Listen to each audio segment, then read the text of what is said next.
जिंदगी का सफर सुहाना हो, इसके लिए सावधान रहना जरूरी है। रोजमर्रा की आपाधापी में कुछ देर बैठकर सोचना समझना भी जरूरी है कि आपके आसपास क्या हो रहा है और जो कुछ हो रहा है उससे हमारी जिंदगी, हमारा परिवार कैसे प्रभावित हो सकता है। इसलिए हॉर्न बजाकर बाखबर करने वाली खबर जरूरी होती है। और आज की ये खबर तेजी से पैर पसार रहे डेंगू से जुड़ी हुई है। डेंगू के नाम से अब पहले जैसी दहशत तो नहीं होती, लेकिन इस बीमारी को हल्के में लेना भारी पड़ सकता है, क्योंकि इसके मामले में जरा सी लापरवाही जानलेवा साबित हो सकती है। उत्तराखंड से लेकर पश्चिम बंगाल और कर्नाटक तक डेंगू के केस तेजी से बढ़ रहे हैं। इसलिए जरूरी है कि इसे लेकर सावधानी वाला हॉर्न बजाया जाए।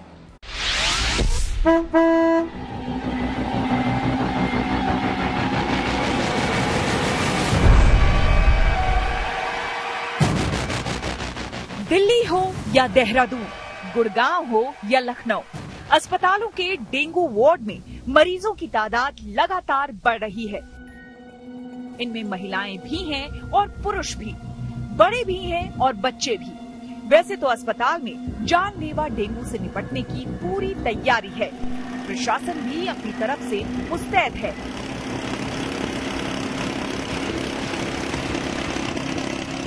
लेकिन डेंगू के आंकड़े चिंताजनक हैं, खासकर उत्तराखंड में, जहां अभी तक करीब डेंगू के 1200 मामले सामने आ चुके हैं और करीब दर्जन भर लोगों की मौत हो चुकी है। ये हालात तब हैं जब सितंबर का महीना भी आधा नहीं गुजरा। डेंगू के मामले में अक्टूबर-नवंबर तक चुनौती रहने वाली है। इसलिए जरूरी है कि डेंगू को लेकर सावधानी वाला हॉर्न बजाया जाए।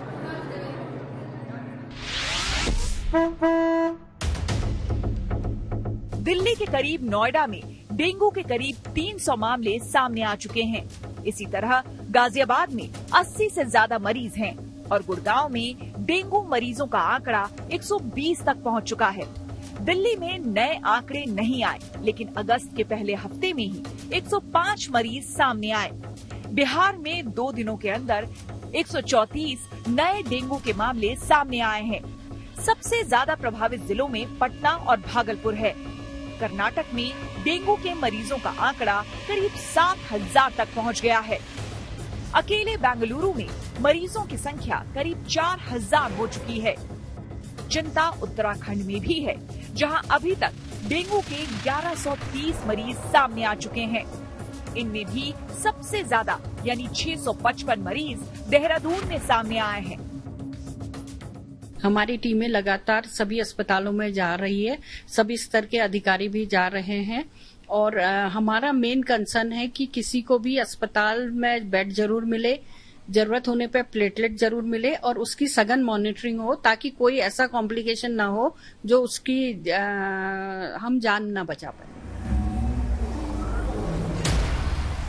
डेंगू की चुनौती देखते हुए उत्तराखंड सरकार अलर्ट मोड में है। ऐसे जिलों और अस्पतालों में व्यवस्था को दुरुस्त करने के निर्देश दिए गए हैं। निजी अस्पतालों को भी सख्ती से दिशा निर्देश पालन करने का आदेश दिया गया है। किसी भी प्रकार की ओवर चार्जिंग या मिसमैनेजमेंट, चाहे वो गवर्नमेंट हॉस्पिटल हो या प्राइवेट हॉस्पिटल हो, उनके द्वारा किया जाता है तो हेवी से हेवी फाइन उन पे लगाया जाएगा। और क्लिनिकल एस्टैब्लिशमेंट एक्ट में लगभग 50,000 से 2 लाख तक का फाइन का प्रावधान है और किसी भी प्रकार की अगर कोताही पाई गई तो फाइन लगाने में स्वास्थ्य डिपार्टमेंट पीछे नहीं हटेगा। डेंगू को लेकर चिंता गुड़गांव में भी है, जहां मरीजों की संख्या बढ़ने से प्रशासन अलर्ट है। पूरी कोशिश की जा रही है कि डेंगू के मच्छर ना पनपे।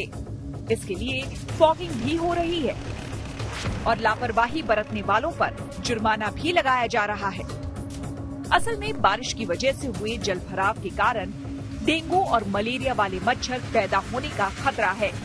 घरों में भी डेंगू के मच्छर पैदा ना हो, इसकी कोशिश जारी है।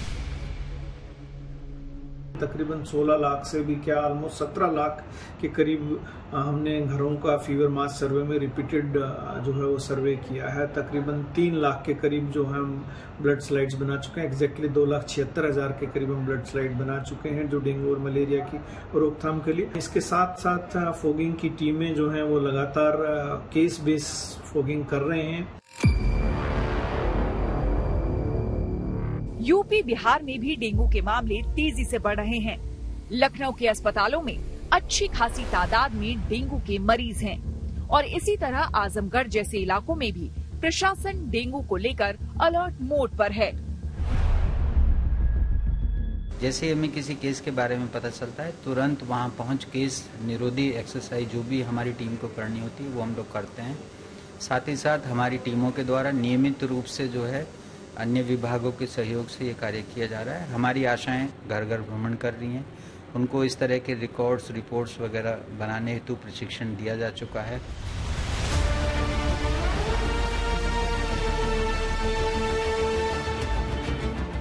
उत्तर प्रदेश में मई से अब तक डेंगू के करीब 2500 मरीज सामने आ चुके हैं और इनमें से आधे से ज्यादा मरीज पिछले 25 दिनों में मिले हैं।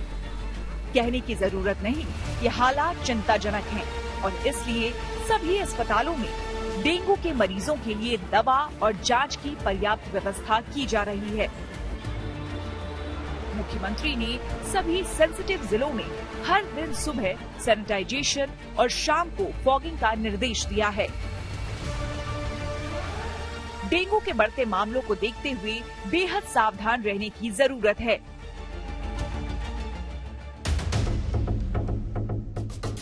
यदि आपके घर में या घर के आसपास पानी जमा है तो उसे तुरंत साफ करें। अपने कूलर में रखे पानी को खाली कर लें। नाली और पानी निकलने वाले पाइपों की भी सफाई करें। लंबी बाजू वाली शर्ट, लंबी पैंट, मोजे पहने। हल्के रंग के कपड़े भी मच्छरों को रोकने में मदद कर सकते हैं। बच्चों को पार्क में मच्छर ना काटे, इसका ध्यान रखें। अगर आपको या घर में किसी को डेंगू हो जाता है तो ध्यान रखना होगा कि वायरस दूसरों तक ना पहुंचे, यानी उपचार के साथ एहतियात भी बरतें और दूसरों को सतर्क करने के लिए हॉर्न बजाएं। Bureau report, good news today. Karnataka में पिछले कुछ दिनों में डेंगू मरीजों का आंकड़ा 7000 से ज्यादा हो गया है और इनमें 4000 मरीज सिर्फ बेंगलुरु में हैं। कर्नाटक सरकार इससे निपटने के लिए सभी इंतजाम कर रही है। इसके लिए एक नई पहल भी की गई है। डेंगू की निगरानी के लिए एक डैशबोर्ड और मोबाइल ऐप लॉन्च किया गया है ताकि बीमारी की रोकथाम की जा सके। डैशबोर्ड डेंगू के मामलों की भविष्यवाणी करने वाला सॉफ्टवेयर है जो कि मेडिकल अधिकारियों को डेंगू के प्रसार के हिसाब से तैयारी करने में मदद करेगा। ये सॉफ्टवेयर आर्टिफिशियल इंटेलिजेंस पर आधारित है जो 4 हफ्ते पहले ही किसी इलाके में डेंगू के तेजी से फैलने की भविष्यवाणी कर सकता है। डैशबोर्ड का इस्तेमाल फिलहाल हेल्थ केयर वर्कर्स और अधिकारी करेंगे।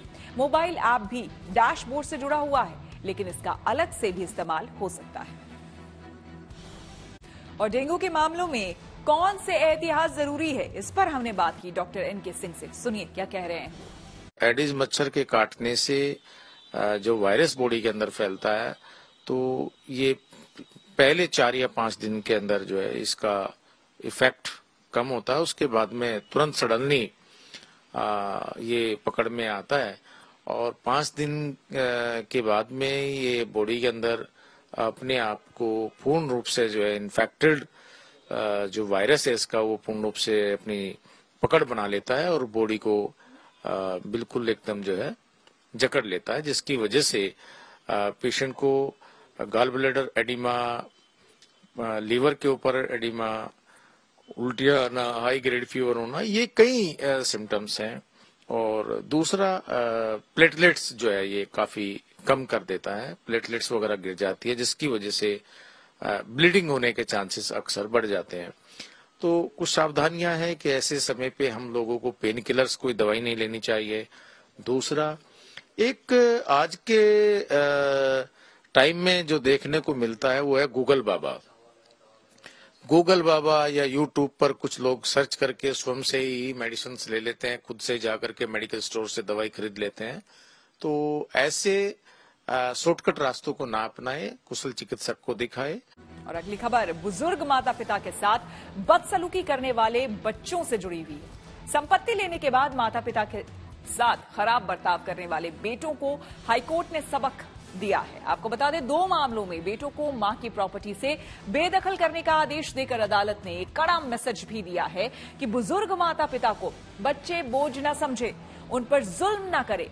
कोर्ट का फैसला देखते हुए इस सामाजिक मुद्दे पर लोगों को सावधान करने के लिए हॉर्न बजाना जरूरी है।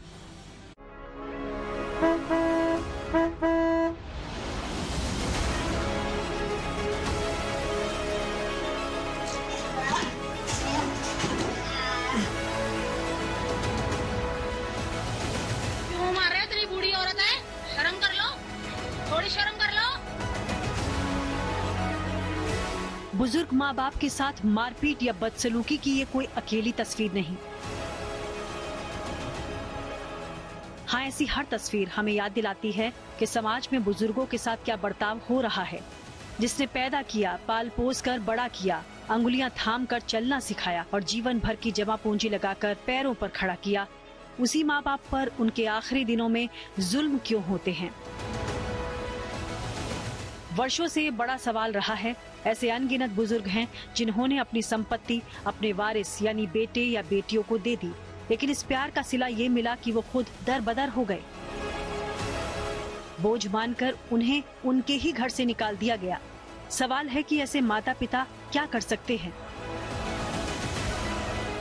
मद्रास और बॉम्बे हाईकोर्ट ने हाल ही में 2 अहम फैसले दिए हैं, जिनके अनुसार अगर उनके साथ बदसलूकी होती है या उन्हें प्यार या सम्मान के साथ नहीं रखा जाता तो वो अपनी दी हुई संपत्ति वापस ले सकते हैं। ये मसला माता पिता के मामले में कानूनी संरक्षण से जुड़ा है, इसलिए जरूरी है कि इसे लेकर हॉर्न बजाया जाए।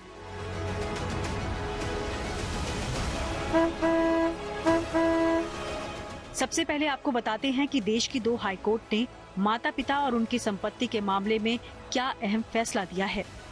बॉम्बे हाईकोर्ट ने एक मामले में बेटे को मां का घर खाली करने का आदेश दिया, क्योंकि मां से फ्लैट लेने के बाद बेटा उनसे बदसलूकी करने लगा था। मामला अदालत पहुंचा तो बेटे को मां की प्रॉपर्टी से बेदखल कर दिया गया। हमारे समाज में ये आम बात है कि माता पिता अपने जीते जी संपत्ति बेटों के नाम कर देते हैं, लेकिन कई बार संपत्ति मिलने के बाद घर परिवार में उनकी भूमिका खत्म मान ली जाती है। हाशिए पर डाले जाने वाले ऐसे माँ बाप के लिए मद्रास हाईकोर्ट ने अहम फैसला दिया है। कोर्ट ने एक मामले में फैसला सुनाते हुए कहा कि अगर माता पिता को लगता है कि उन्हें बगैर प्यार और सत्कार के रखा जा रहा है तो वो एक तरफा तरीके से बच्चों के नाम की गई संपत्ति के बिल को वापस ले सकते हैं। यानी एक बार वसीयत कर दी तो इसका मतलब ये नहीं कि वो बदली नहीं जा सकती। बेटे अगर बदसलूकी कर रहे हैं, बहुएं अगर बुरा बर्ताव कर रही हैं, तो माता पिता अपना विल वापस ले सकते हैं। दोनों हाईकोर्ट के ये फैसले बेहद अहम हैं, लेकिन एक बात और समझना जरूरी है कि पहले से भी बुजुर्ग माता पिता को कानूनी संरक्षण मिला हुआ है। 2007 में सीनियर सिटीजन एक्ट लागू किया गया, जिसके तहत 60 साल या उससे ज्यादा उम्र के बुजुर्गों को financial security, medical security, maintenance और प्रोटेक्शन का अधिकार मिला। जो बच्चे अपने बुजुर्ग माता पिता की देखभाल नहीं करते या टॉर्चर करते हैं, उनके खिलाफ इस कानून के तहत कार्रवाई हो सकती है। मेंटेनेंस नहीं देने पर भी इस एक्ट के तहत कार्रवाई होगी। इसके अलावा संविधान का आर्टिकल 41 और 46 ये सुनिश्चित करता है कि बुजुर्ग शांति और गरिमामय तरीके से बुढ़ापे को जी सकें। मुश्किल ये है कि ज्यादातर बुजुर्ग माता पिता अपने कानूनी अधिकार से अनजान हैं। हालांकि कई संस्थाएं उनकी मदद करती हैं और कुछ करीबी लोग भी साथ देते हैं। फिर भी सभी के लिए ये समझना जरूरी है कि जो बुजुर्गों के साथ ज्यादती हो रही है तो उससे कैसे निपटा जाए। मसलन अगर कोई जबरन या इमोशनली माता पिता से प्रॉपर्टी अपने नाम करवाना चाहता हो तो उसके खिलाफ पुलिस में शिकायत की जा सकती है, या फिर हर राज्य में मौजूद वेलफेयर ट्रिब्यूनल में लिखित शिकायत की जा सकती है। अगर डरा धमकाकर माता पिता से संपत्ति लिखवाई जा चुकी है तब भी ट्रिब्यूनल संपत्ति वापस दिलाने में मदद करेगा। अगर मामला मारपीट या गुजारा भत्ता नहीं देने का है तो भी ट्रिब्यूनल सख्त आदेश देता है। ट्रिब्यूनल ये तय कर सकती है कि बुजुर्गों को कितना पैसा मेंटेनेंस के तौर पर उनके बच्चे या रिश्तेदार देंगे। आमतौर पर अधिकतम 10,000 तक देने का प्रावधान है। बुजुर्गों के साथ मारपीट के मामले में पुलिस आरोपी को थाने ले जा सकती है और केस दर्ज हो सकता है। इस तरह कानूनी प्रावधानों और संपत्ति के मामले में हाईकोर्ट के आदेश के बाद बच्चे अपने बुजुर्ग माता पिता के साथ मारपीट या बदसलूकी नहीं कर सकते। अपने आसपास के लोगों को अदालत का ये फैसला जरूर बताएं और बुजुर्गों के साथ बुरा व्यवहार न हो, इसके लिए हॉर्न बजाएं।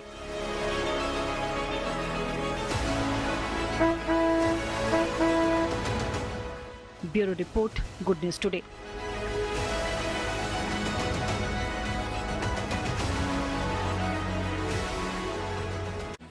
बुढ़ापे में अगर बच्चे माता पिता का ख्याल नहीं रखते या ऐसे हालात नहीं कि गरिमापूर्ण जीवन गुजारा जा सके, तो कानूनी उपाय क्या है, इसे हमने समझा अधिवक्ता नीरज गुप्ता से। सीनियर सिटीजन्स के राइट्स का प्रोटेक्शन पहले भी गार्जियनशिप एक्ट में था, लेकिन वो सफिशिएंट नहीं था और बहुत क्लियर नहीं था। इस वजह से सरकार ने इसकी ज़रूरत को महसूस करते हुए 2007 में सरकार एक कानून को लेके आई, जिसके अंतर्गत maintenance and welfare of citizenship and parents act लेके आई।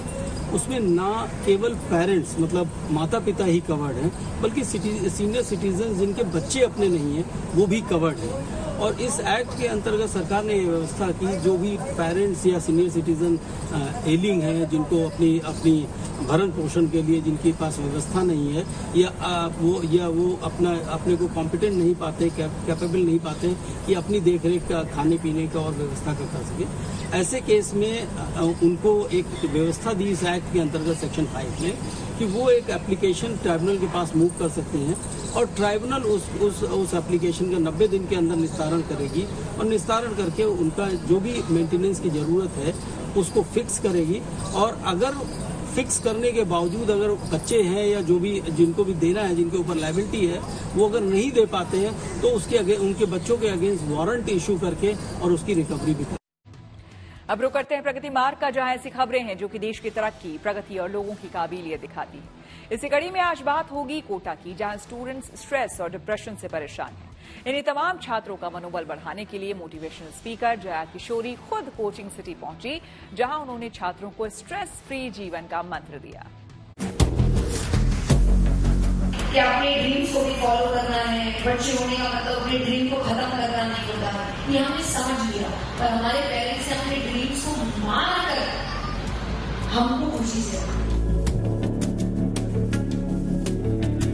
तरीका भले आपको बताने का गलत हो सकता है कि आपको लाइफ में कैसे रहना है, क्या नहीं रहना है, बट एंड में आप खुश रहे और आप रहे, इससे ज्यादा इम्पोर्टेंट उनके लिए खुश नहीं। जब आज का बच्चा बोल रहा है कि पेरेंट्स पुरानी सोच के साथ जी रहे हैं, ये नहीं समझ रहे, वो नहीं समझ रहे, उनके लिए आप नई सोच से जी रहे, उनको लग रहा है कि ये मुझे नहीं समझ रहा, दोनों इसी प्रॉब्लम में अपने बीच की ब्रिज को बढ़ाते हैं। दिल में उम्मीद और आंखों में सपनों की उड़ान लिए हर साल हजारों छात्र अपनी मंजिल की तलाश में कोचिंग सिटी कोटा पहुंचते हैं, लेकिन माता पिता की उम्मीदों पर खरा उतरने का दबाव और पढ़ाई का तनाव कई बच्चों के लिए जानलेवा दुश्मन तक बन जाता है।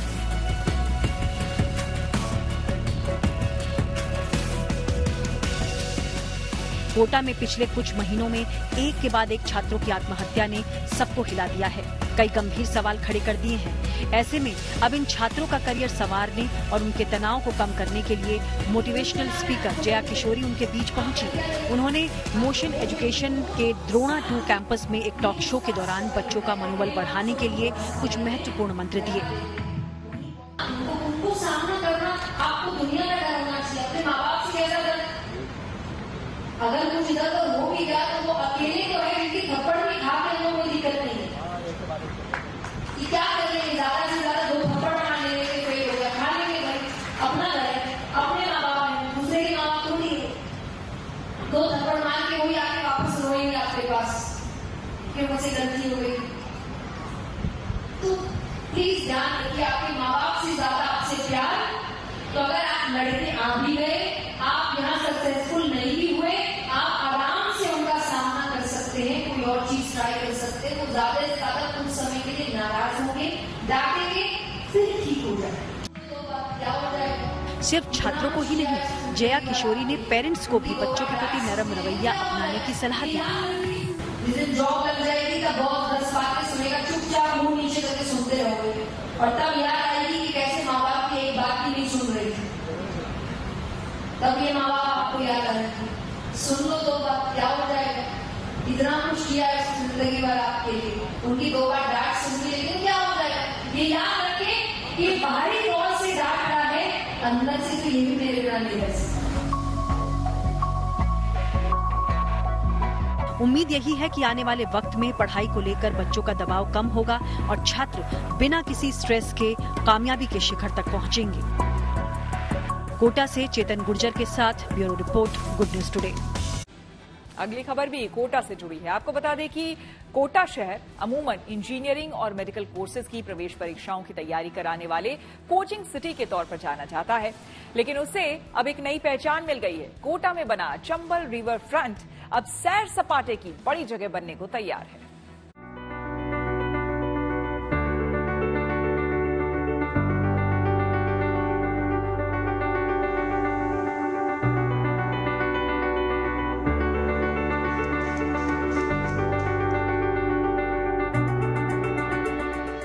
कोटा का ये अद्भुत, अनुपम और अप्रतिम चंबल रिवर फ्रंट। इस रिवर फ्रंट में वास्तुशिल्प की कई अद्भुत मिसाल हैं।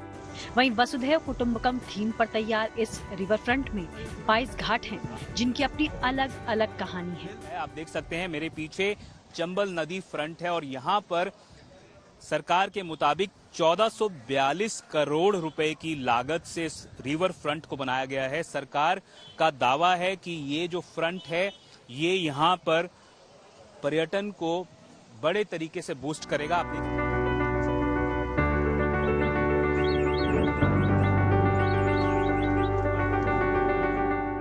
कोटा बैराज से नयापुरा पुलिया तक 2.75 किलोमीटर की लंबाई में चंबल नदी के दोनों किनारों पर चंबल रिवर फ्रंट को विकसित किया गया है। इस रिवर फ्रंट की कुल लंबाई 6 किलोमीटर है। दुबई की तर्ज पर तैयार किया गया लीनियर फाउंटेन है, जहां हर शाम म्यूजिकल शो होगा। तो संगमरमर से बनी 242 फीट की मूर्ति, जिसके हाथों में रखे कलश से हर घंटे 7 लाख लीटर पानी गिरेगा। दावा है कि ये रिवर फ्रंट अकेले 4 वर्ल्ड रिकॉर्ड बनाएगा।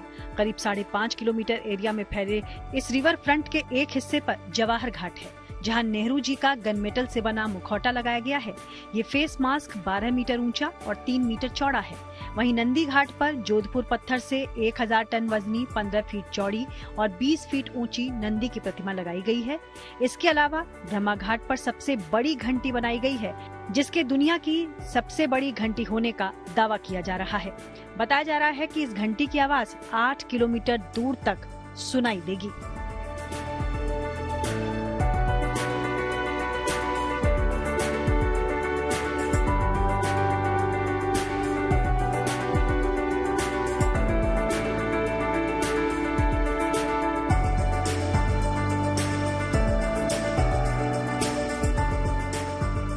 कोचिंग हब कोटा को पर्यटन के नक्शे पर लाने के लिए यूआईटी अब शहर का प्रमोशन भी करवा रही है, जिसकी थीम है कोटा नहीं देखा तो क्या देखा।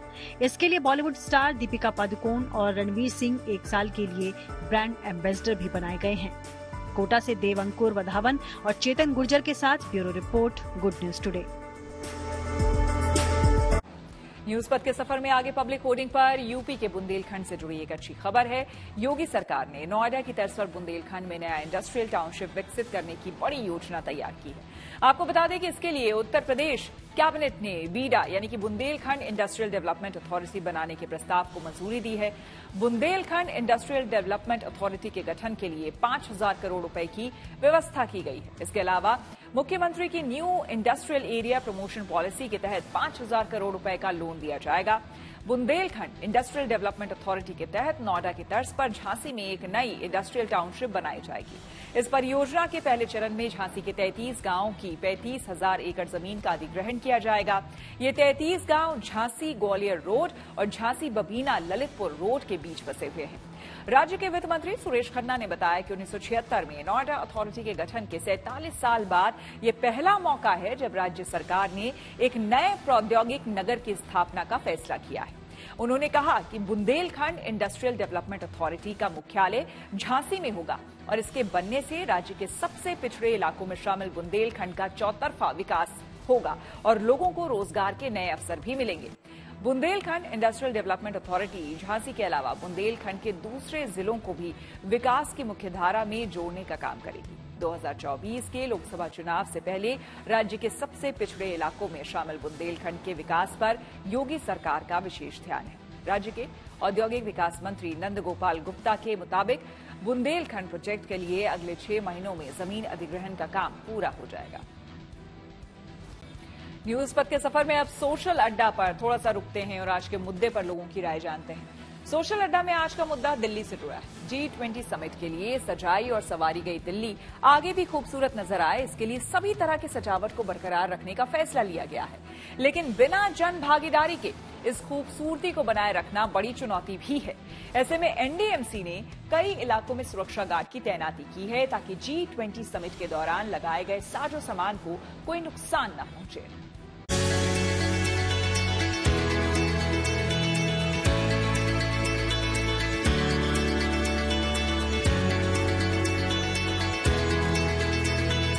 G20 समिट के मद्देनजर दिल्ली के सौंदर्यीकरण का काम तेजी से किया गया था। जगह जगह खूबसूरत फव्वारे लगाए गए, मूर्तियां लगाई गई, मार्बल्स की खूबसूरत मूर्तियां, इसके साथ ही पौधे और गमले भी लगाए गए थे। यानी दिल्ली को दुल्हन की तरह सजाने का और संवारने का काम किया गया था। अब एक और जहां G20 समिट हो चुका है तो इन खूबसूरत मूर्तियों का रखरखाव भी किया जा रहा है। इसको लेकर एनडीएमसी ने जगह जगह गार्ड तैनात किए हैं। ये गार्ड इसलिए तैनात किए गए हैं जिससे जो गमले लगाए गए, जो पौधे लगाए गए हैं, जो फव्वारे लगाए गए या तमाम जो मूर्तियां, लाइट लगाई गई, उसे किसी तरह का नुकसान न पहुंचाया जा सके।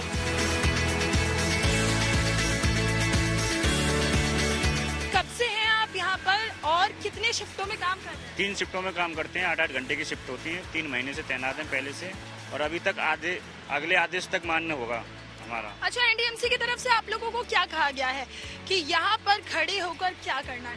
हमको खड़े होकर यहाँ पे गमला देखने हैं, कोई भी यहाँ पे पेड़ पौधों को तोड़े नहीं, और कोई भी हमारे फुहारे वगैरह लगे हुए हैं उनसे ना छेड़े। अच्छा, मुझे ये बताइए, आप 10 तारीख के बाद यहाँ तमाम जो फव्वारे हैं और पौधे हैं उनका ध्यान रख रहे हैं। ऐसी कोई घटना सामने आई इस दरमियान की किसी ने गमले उठाने की कोशिश की या फव्वारों को नुकसान पहुँचाने की? ऐसा अभी तक तो कोई हुआ नहीं हमारे होते हुए, पहले का तो कुछ नहीं।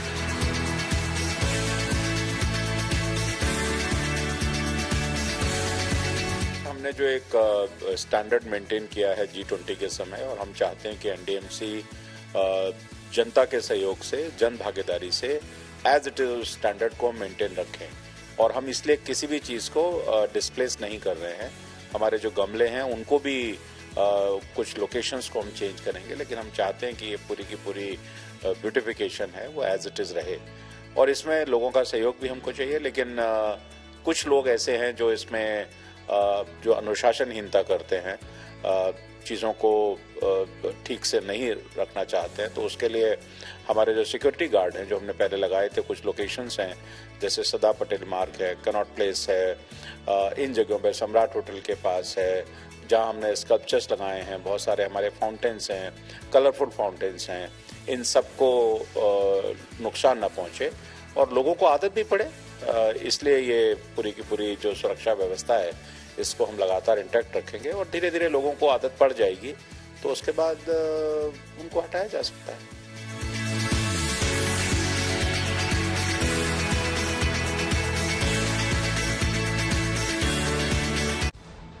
दिल्ली ही नहीं, आपको बता दें कि देश के अलग अलग शहरों को भी G20 बैठक के लिए खूबसूरत बनाया गया था, लेकिन कई शहरों में गमले चोरी जैसी घटनाएं सामने आई हैं। ऐसे में अब दिल्ली में इस तरह की घटनाएं ना हो, इसके लिए लोगों को भी अपनी जिम्मेदारी समझनी होगी। इसी मुद्दे पर हमने दिल्ली के कुछ लोगों से बात की और उनकी राय जानी। G20 शिखर सम्मेलन अब हो चुका है और दिल्ली बेहद खूबसूरत नजर आती है। क्या इसकी खूबसूरती यूं ही बरकरार रहनी चाहिए? बिल्कुल बरकरार रहनी चाहिए, बिल्कुल जैसे सजाया गया है वो हमेशा रहे ऐसा ही। लेकिन इस बीच सवाल यह है, एनडीएमसी अब जगह जगह गार्ड तैनात कर रही है जिससे खूबसूरती के साथ कोई छेड़छाड़ ना हो। तो क्या दिल्ली वाले खुद अपनी दिल्ली की जिम्मेदारी लेते हुए खूबसूरती का ध्यान नहीं रख सकते? रख सकते हैं, लेकिन गार्ड इसलिए रख रहे हैं कि कोई कई बार शरारती तत्व भी होते हैं जो नुकसान पहुंचाते हैं, तो इस दृष्टि से रखा गया है। बाकी रख सकते हैं, दिल्ली वालों के पास ये क्षमता है अब वो दिखा देंगे तो धीरे से गार्ड हटा लिए जाएंगे। आदमी में सेल्फ सर्विस होनी चाहिए, गार्ड रखने की कोई जरूरत नहीं। उस गार्ड रखने से सरकार के ऊपर बोझ पड़ेगा। उधर से ये कहते हैं महंगाई है कि ये अगर साफ सफाई खुद अपनी नहीं कर सकते तो कोई फायदा नहीं है। सब कुछ सरकार के ऊपर हम क्यों छोड़ रहे हैं? हमारा अपना भी फर्ज है। अगर हम अपने घर के तरीके से देखें तो हम दीपावली के दिन में बहुत अच्छे से साफ सफाई करते हैं, रंग पुतवाते हैं, जो बोलते हैं व्हाइट वॉश करवाते हैं। तो ये उसके बाद भी तो हम झाड़ू लगाते हैं, हर दिन क्लीन करते हैं, डस्टिंग करते हैं। तो ये हमारी रोज का ये हमारा एक नैतिकता होनी चाहिए, अपना एक कर्तव्य होना चाहिए कि जो कूड़ा कचरा है अपने डस्टबिन में डालें। और ऑलरेडी इसमें काफी कुछ हम लोगों ने डेवलपमेंट किया भी है और ये हो भी रहा है। और हम सब दिल्ली वासी को अब समझाने की जरूरत नहीं है, हम सब ने समझ लिया है कि कोविड के टाइम में भी जो हम लोगों ने रिकवरी रेट को जिस तरीके से मेंटेन किया, उसके पीछे कहीं ना कहीं हमारी सफाई का अभियान था। गवर्नमेंट का भी ये फर्ज बनता है कि हाँ भाई, अगर जैसे कि बाहर से कोई आ रहा है मेहमान, तो जरूरी नहीं है कि आप उसी टाइम पे दिल्ली को सजाए और बाद में फिर उसको उजाड़ दे। उस चीज को हमेशा डेवलप करके रखना हमारी एक जिम्मेदारी बनती है। दिल्ली सरकार तो जो कदम उठा रही है वो अच्छा ही है दिल्ली के लिए भी, लेकिन ये कुछ हमें भी करना पड़ेगा। अगर हम जो करेंगे उस चीज के लिए भी मेंटेन हमें भी रखना पड़ेगा ना। थोड़ी जिम्मेदारी हमारी भी बनती है इस चीज को मेंटेन रखने की। एक देश के नागरिक होने के नाते सभी का फर्ज बनता है कि हमारा खुद जो है ना स्वच्छता के साथ रहना चाहिए, ठीक है। और कहीं ना कहीं मोदी जो स्वच्छ भारत अभियान चलाए थे उसमें सबको सम्मिलित होना चाहिए। खुद साफ रहेगा मैम, गार्ड उड़ का जरूरत नहीं है। इसी के साथ न्यूज पथ के वीकेंड एडिशन में मेरे यानी श्वेता झा के साथ फिलहाल इतना ही। देश दुनिया की तमाम पॉजिटिव खबरों के लिए आप देखते रहिए गुड न्यूज टुडे।